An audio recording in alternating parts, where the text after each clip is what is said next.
Hello, everyone. Welcome back. This is Sunny again, talking about ulcerative colitis and similarly Crohn's and how to try to naturally heal yourself. I've been working on this for about 2 years of my life, and I've been doing videos for about a year, maybe a little longer. And I've been able to reverse my ulcerative colitis. And I've had ups and downs because food is a challenge, but I was able to do it with food. Today is October 2nd, 2025. Most of my videos have dates on it, so you could kind of follow what I've done. And I started out removing certain foods, and then some helped, some didn't solve the problem. But at the end, I realized I have to go to the extreme, which is I went to the carnivore diet. And I used the carnivore diet and slowly went back to the keto. And these two particular diets, as Dr. Ken Berry calls, the proper human diet. I did some tests 3 weeks ago again, and a little disappointing because the previous test I had my calprotectin test, which is the inflammatory markers, the test that they do to see there's inflammation in your colon. It's a stool test you could ask from your doctor to make sure there's no inflammation or there's no issues there. And all it is, take a stool sample and they test it, and 3 days later you get the results. So generally, if you're under 50, no problem at all. If you're under 100, could have been something you ate. It could have been pepper, or maybe you have to pay attention to what you're eating. But anything above that, you have to kind of worry that, hey, what's bothering me that's making me have some level of inflammation. Keep in mind, over 100 is not 100 or 150 is not extreme, but it's still definitely outside of normal. At my worst, I had gone over 3,000, which is massively high. I ended up in emergency rooms for months, for a week, or I shouldn't say a full week. It was 4 days. But I left because I didn't want to stay at the hospital, and they wanted me to stay, but I didn't want to stay there because they weren't doing anything to treat it. And I was on a liquid diet for 3 months. And life was a little hard on me. I had a lot of issues. I lost a lot of weight I didn't want to lose. And then they put me on all kinds of drugs to try to cure it. And every drug I took, I had side effects too. None of them fixed the problem. And they were trying to get me on biologics, which was their last ditch effort that you would do for many, many years of your life. And biologics are like almost like a cancer treatment process. It's not for cancer, but it's a similar process where you go in once a month for a couple hours and they inject you with stuff, and it's a couple hours worth. But that's your life. So I chose not to do that. That's not what I wanted in my life. I said, trying to do my own research, learning on my own, I had to figure out what is it that caused these problems, because one of the things I've learned as a nutritionist and with a biology background, athletics, and I've eaten healthy and I've eaten really bad. I've lived on both spectrums. And on the general, I eat average, what most people would probably eat, or I used to, I should say. And I was not able to fix myself because I followed the typical routines of nutrition and advice doctors gave you. And for my condition, they've been telling me for 10 years what to eat, and everything they told me never fixed the problem, and they were wrong. And as I did more research, learning about the foods that could affect it, what could be the problem, why the immune system is attacking itself, I realized it's attacking it because it's partly has to do with the foods you eat, because you're eating things that are irritating the stomach, and your body's reaction is, once it can't find the microbes or whatever it's trying to attack, it starts attacking damaged cells on your insides. Mostly it starts out with your GI tract, but then it'll escape and start attacking other parts of your body that it may, like inflammation. I had inflammation and scarring of my liver, and that's part of how the body reacts by attacking damage to cells on the liver. So I assumed that obviously this is genetics, which isn't, and it's very rare. Something has to be triggering it, and I had to figure out what is triggering it. It was not common, it's not normal, it shouldn't happen, but it did.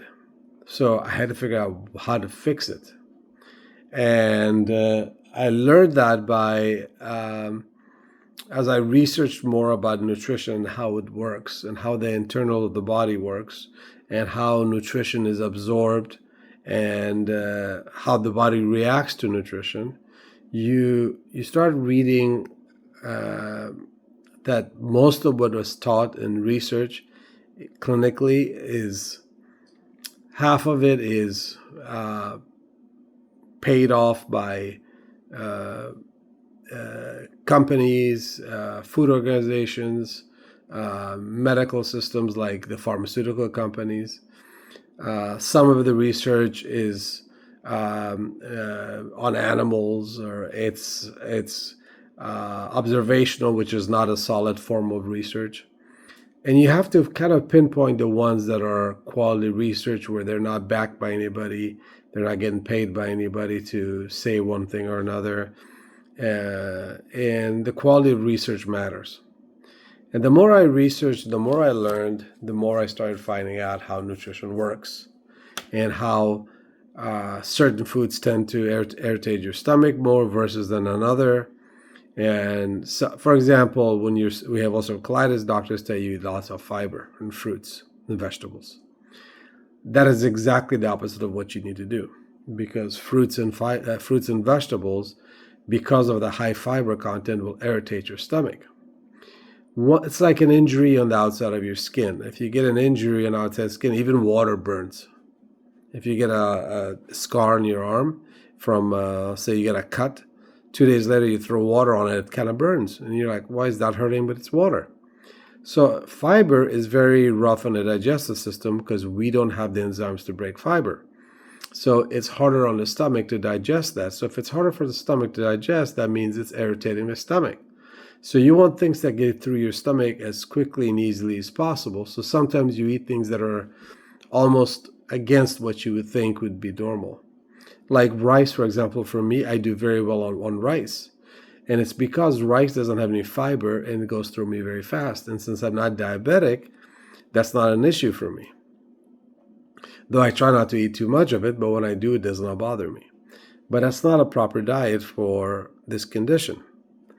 So as you look at my videos, you'll see that the best diet was the carnivore diet. The carnivore diet is what helped me heal. And then from there, I started adding some fruits to my diet. On a rare occasion, I'll eat a little bit of rice. I make sure every food I eat is organic and maybe grass-fed if I can afford it. Like a couple of months ago, I had to have ice cream. I was just craving ice cream for so long because I hadn't had it. But I can't have dairy. Dairy is a problem. So what I did was I finally found ice cream that's made with 4 ingredients, all from coconut sugar, salt, and I forgot the 4th one, but no preservatives, no chemicals, no nothing, all natural. And that's how I was able to enjoy a little bit of ice cream, and my numbers didn't go haywire, and I didn't have a major reaction to it. So these are some advices, but as my videos, as you look, there's been more of it, and there's been plenty that's talked about it and what's worked and what hasn't. And you'll find that most foods are a problem. So not this time that I tested 3 months ago, but I'm sorry, a month ago, but 2.5 months ago I tested. Unfortunately, my numbers looked good. It was about 200, which was low. Not as I was hoping to be 100 or less, but it was 200, which was not bad for my conditions, being that I was over 3,000 a year ago, or a year and a half ago. And about 6 months ago, something I ate triggered my stomach, and I was actually at 3,000 again. But within a month and a half, I was able to drop it down to 600, then down to 200. So my body reacts very well when I start eating the right diet. Excuse me, which is mostly carnivore. So the last time I tested, my numbers jumped to 900, which was very disappointing. I said, oh, what did I do? What did I eat? So besides my usual, mostly meat, natural fats, on a rare occasion, I had a little bit of rice. On a rare occasion, I had homemade bread that was made at home, and it was just a small piece of bread. But 90% was that, with meat and some oil, and then some fruits, few fruits, just small amounts of it too, not a lot. And the one thing I try to do to try to be healthier, like for example, I've had tofu, but I don't eat a lot of it. I eat a little bit of it because since I can't have dairy, I was trying to find a way to get calcium in my system. That didn't, the tofu didn't bother me, but I eat that, once a week. I'll eat a little bit of tofu with my eggs or something in the morning. Um, uh, the one thing I added the last time was to try to get a little bit more healthier foods is I added nuts, and I ate a lot of it, which was my mistake. I should have had a little bit and tested it, but I ate almost every other day. I ate nuts, and some days it was every day, but some days it was every other day. And I ate pistachios and what was the other one? I think cashews. And I tried that to see if I could tolerate that because of all the things you shouldn't eat, nuts are the ones that are troublesome for some. Some are for some it's allergic reaction. For some it's tough on the stomach to adjust. But I thought maybe I can tolerate it because I've gotten better, so I ate it. And unfortunately, I think that's what threw my numbers off. And there's no way to know for sure, but since I didn't eat anything different than that, then I assume that's what is the problem. Uh, I eat like sauerkrauts every other day. I eat a little bit, like a spoonful I put in my food, or I just eat it just in a spoon. I eat. I just started. I bought a thing of yogurt that's made of cashews, but it has all the live bacterias, and I'll have a spoon every other day or every 3 days. I'll have a spoon of that, and I eat these specifically just to get bacterias that may be damaged from the health conditions I've had. Because when your stomach is damaged, you can have an overgrowth of bad bacteria. So I was trying to eat those to try to help balance it back out. But I don't eat a lot of it. Just every other day, I'll have a bite of this or a bite of that to get in my system. The most important thing is that I realized nuts is not for me. It bothers me, ulcerative colitis. So always remember, whatever we eat, it's not the same for everybody. Because, for example, dairy is really bad for me because if I eat dairy for a couple of weeks, my numbers will double and triple. Easy. Other people will eat dairy, has nothing, no problems. Now, either I have issues with the lactose, which I know I do, I'm lactose intolerant, but I don't think that would cause it because I've had lactose-free milk, so that should have solved the problem, but it didn't. And then it could also be that you're sensitive to the protein. So my case is probably a combination of both. So I've decided to cut that out of my diet. Some people might do okay with it. A lot of this is trial and error. And the best way to do it, even though you can start cutting things one at a time, see what will help, the best way to do it is to go to carnivore. From carnivore, go to keto. And then from keto, you can test this and that here and there, see how you do. But you test one item at a time for a couple of weeks, go get tested, see what your numbers look like. Because if you start adding 2 and 3 things, you'll never know which one caused it. So for example, if you decide to add nuts, try to eat nuts and then go test a month later. If the numbers go up, you know you're not doing well with nuts, so don't eat nuts anymore. Go back to your original diet. The 2 diets that work best for ulcerative colitis is either a carnivore diet, which is the best one, and if some exception, you could do a carnivore with a little bit of fruit with it, and you can tolerate that pretty good. Vegetables are a little tough especially the leafy green ones, because they're very fibrous and hard to digest. The only thing I would eat when I was not doing well is I'd have some purple potatoes and sweet potatoes here and there, small amounts, not very much. I wasn't eating a ton of them. And that didn't bother me either. I just seemed to do okay with it. But again, these are things you have to test for yourself. Once you fix the problem, you start adding this or that test. If it's good, then find something else, test. But there are things you want to avoid completely no matter what. Vegetable oils you don't want to do. Chemicals you don't want to do, because most foods you buy out there is full of chemicals. There are things you avoid to make sure you don't touch, okay? Outside of that, that's what I've come up with for this condition and where I'm at with my condition. My energy levels are good. I work out 4 to 5 days a week, sometimes 6. I am not at 100% like I used to be because unfortunately my condition doesn't allow it. But I am considerably better than 2 years ago. I'm holding weight because that's one problem I had was I couldn't hold weight. Now I'm about 175 to 180 and I hold it there, no problem. I lift weights. I do a little bit of cardio. I don't do a lot of cardio, just do a little bit of cardio. I do a minute of high speed or 2 minutes of high speed to get my heart going. And then I do about 10 minutes to 15 minutes of just regular cardio. And then the rest is just some weights. And I don't do a lot of weights. I do just enough to put some muscle on or maintain what I have.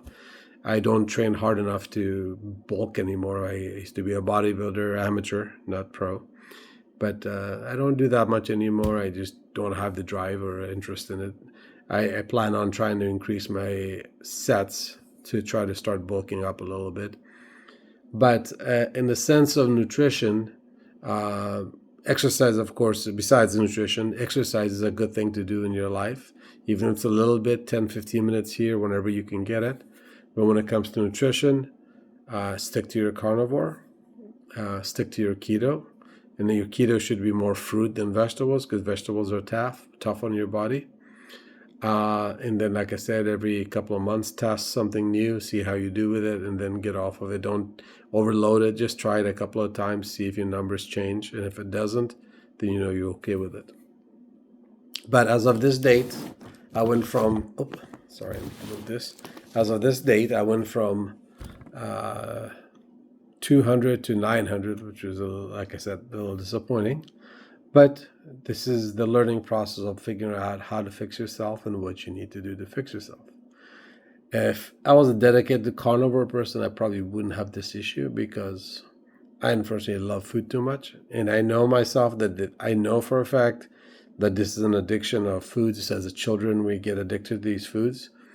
So flavor drives us because we got used to it as children. And now it's hard to just say no to it because once in a while you crave it. So I try to sneak in something here or there, but usually that doesn't affect me when I'm sneaking it in. But if I do it more than once a month, then it'll bother me. For example, certain things like milk and dairy and peppers, hot peppers, any kind of hot peppers, don't do well with me at all. I don't eat fast food anymore, particularly any kind of fried food, unless it's fried in. Like I've had once in a while, have a French fry that's fried in tallow, and the fresh fries are fresh that they cut that day. These are like the organic, natural restaurants that are out there these days. There's a few of them out there, but I don't go to McDonald's and those guys because even though I know most people think of those as money issue. We go to those things. I completely understand. I just go rarely and just eat something healthier. So the meat's 100% grass fed. I try to do lettuce wrap, or I get the bread that's all natural organic bread they offer. And I only eat one slice of the bread, so I remove one of the buns. And then if there's a French fry that's fried in tallow, I'll eat it. If not, I don't eat it because I don't eat any other oils that are not natural. The only other oils I do eat is avocado and extra virgin, but not often. Here and there, I'll put it in my food. So that's it. That's all I have for you today. I'll try to make the video short so you make this easy to watch. I hope this helps and you learn something from it. If you have any questions, feel free to reach out to me at Lazarus Lost. L is in Larry, A is in Apple, Z is in Zebra, A is in Apple, R is in Robert, U is in Under, S is in Sam, and then the word lost, L-O-S-T, all together at gmail.com. And I'd be glad to help you with any questions you have. I'm a super friendly guy. I have only thing I care about is helping people, and that's why I make these videos. There's no benefit for me here. I don't do this for money or anything like that. I hope that my experience will teach others how to be healthier. And I wrote a book recently as well on nutrition, the proper human diet, and weight loss. And though this book is not for chronic diseases like ulcerative colitis, it is a nutritional book that gives you the proper eating, that proper human diet that we should be eating. And it removes things that could be bad for you. But you get to eat a lot of stuff. It's just limiting certain things to keep you healthy. In case you need the book is called Health and Fitness. And the subtitle is Do Not Believe the Sales Pitch. So that's it. I will have, by the way, I'll have a new book out in a couple of weeks. This is on chronic diseases and how to try to fix chronic diseases. And there's a relationship to chronic diseases and food, and I'll discuss that in the book. And my books are not complicated. I'm not a writer. I'm not a specialist in this field. I used to be a terrible writer in school, so even if you catch a mistake in there, please forgive it. It's not my area of specialty. I have it on Kindle, so if you ever want to go get it, they charge really cheap for it. It's like $2.99. I had to put some price on it because they make you put something on there. But it's there for you to read.